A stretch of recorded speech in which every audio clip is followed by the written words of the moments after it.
First of all, Mark, thanks for sitting down with us. What's your reaction to the bombing arrest this morning, and what does it say about political discourse in this country? Well, my reaction is that that level of violence and that level of what I refer to as political terrorism is never acceptable. Basically, I'm running for office myself. I know my opponent is running for office himself. He's an incumbent. But I know that level of political terrorism, what I refer to as political terrorism, is never acceptable. And we have a free nation, we have a free country, but I mean, the rhetoric has gotten so high and so vile and vicious that, I mean, when it gets to the point of somebody sending bombs to other politicians that they disagree with, that's never acceptable. So I think basically what that does is shuts down the conversation in terms of threatening violence to another person, and shutting down the conversation is not what we need at this point in our country. You know, your district, if you're elected, it's a purple district. I mean, there's almost an equal number of Republicans and Democrats when it comes to the citizens who live in that district. How do you tell them that you will work to be bipartisan, that you'll represent everyone's interests? Well, I am a Republican myself, but I'm running on to basically represent everyone. I know I have an R behind my name on the ballot, but I'm running to represent the Democrats, the Libertarians, the Independents, non-affiliates. I'm running to represent everyone in the district because that's my job when I get in there. As I said, I am a Republican, but I'm running to represent everyone with what I refer to as an open door policy. Basically what I do is I listen to people empathetically, and I look them straight in the eye, tell the truth, and no matter whether they're a D or an R or an I or a PG or whatever, I'm running to represent everyone. Okay, that's a good answer there.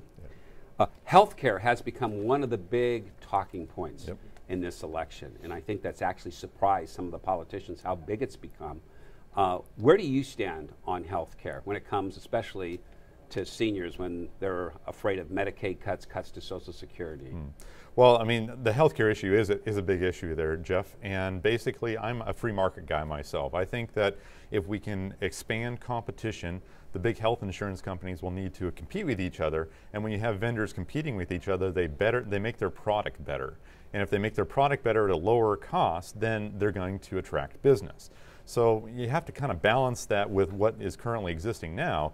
I'm not saying to, what they say, throw grandma off the cliff or something like that.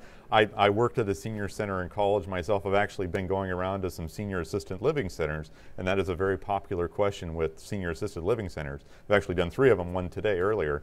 But what we need to do is find that balance and make competition more so prices come down so seniors and other people can actually afford health care.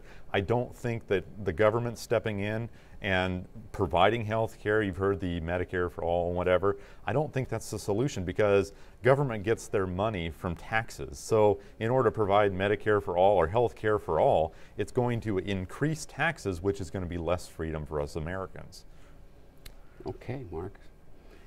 So your district expands. It's farmlands, it's the coast, it's a wide variety of not just geographical features, but employment features as well for everyone there. You have high tech, you have agriculture, lots of agriculture. Exactly, in your district. So how do you represent all those interests? Well, I mean, you just got to talk to people. Yeah, I found it's actually very valuable. I go out and to an event, give a speech in front of a room of 50, 100 people, or even a smaller room like I did earlier today. But you just got to talk to people, look in the eye, tell the truth, be genuine. And I know that there's issues in the urban areas like homelessness and affordable housing, and then you have the issues on the coast, for example, in Tillamook. I've talked to people about the logging industry, about the manufacturing industry over there, out fishing.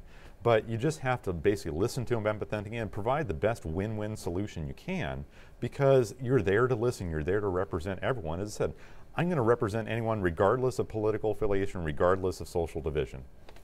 Mark, that was excellent, man. Thank you very much. Good job.